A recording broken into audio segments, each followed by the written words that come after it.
Welcome to another thrilling episode of Occupational Therapy with your host, Gianna Albanese. Today, we will dive deep into some highlights of occupational therapy in the 1980s. And today, I am joined by special guests, Gary Kielhofner and Claudia Allen, who will spill their tea. So welcome, you two. Can you introduce yourselves? Yes, thank you, Gianna, for having us. And hi, Claudia. I'm Gary, and in the 1980s, I introduced a theoretical model called the Human Model of Occupational Therapy with Janice Burke, and it helped others address psychosocial challenges in the rehabilitation process. Thank you for having me. I'm Claudia Allen. In collaboration with my colleagues, I developed the Cognitive Disabilities Model, and in 1985 published the Allen Cognitive Model Screening based on that model, which assesses individuals' occupational abilities based on their cognitive function. Wow. So here we have two incredibly influential scholars of this time whose contributions were remarkable. I'm wondering how the rise of technology influenced your interventions and research. Oh, yes, technology widely improved our practice through the invention of the first computer in 1981, and then we were able to have internet access, which helped to improve communication within our practice and patients. Yeah, so technology had a huge impact. Much of my work focused on cognitive disabilities, and the Apple computer allowed for more interventions for cognitive impairments. So these included word processing, perceptual motor tasks, and other assistive technology. Yeah, so it is fairly evident that telemedicine was emerging as a source of both communication and for new digital interventions.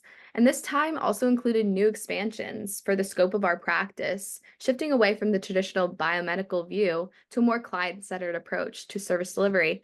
How do you believe this shift influenced your research in ideas and models of human occupation? So this shift definitely impacted my practice. The Allen Cognitive Level Screening allows for a more client-centered scale for individuals with cognitive disabilities. So while the cognitive disabilities model focuses on the decline in the ability to perform activities of daily living and to participate within the community, the levels provide a framework for characterizing these individuals. Many measurement tools around the 1980s were heavily influenced by physical factors, so this tool allows for a more client-centered approach for these types of impairments. Really appreciate how you mentioned not just relying on those physical factors, because during this time we adopted this new mindset of focusing on the occupational need of man. Oh, yes. And through the model of human occupation, my work has been discussed in over 500 articles and books, and the shift conducted a new view to consider personal interests and values of each client. This is widely used to inform effective practice today, and it also helped our profession when considering patients with disabilities and decreasing the impact of disabilities entirely. That's incredibly inspirational. In my research for this episode, in Wilma West's discussion, she provides these recommendations that incorporate occupation as the core of our practice and also provides an understanding of purposeful activity towards a more humanistic approach to preventing disability. And this later influences the Developmental Disabilities Amendment in 1984 to increase independence and also reintegration into society. Oh, yes. And I believe I dedicated almost 30 years to improving the model of human occupation. The Manpower study highly reinforced my dedication to mentorship to meet the growing demands of the profession. In this relation to Claudia's cognitive disability model, widely influenced perspectives of occupations and provided a scale for how they are performed.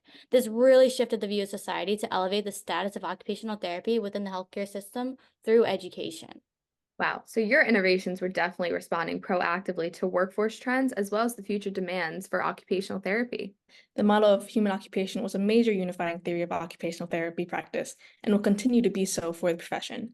Thousands of occupational therapists, including myself, have utilized this theory in our practice, and there is an abundance of occupational therapy settings, and each one is connected through this theory. So ultimately, there's a lot to unpack here, but their contributions provide valuable knowledge for both scholars and healthcare professionals today.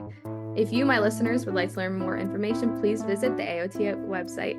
And thank you so much for joining me today on Occupational Therapy with our two special guests. Tune in next time for another historically exciting episode. Yes, thank you for having us. Thank you. I had a great time.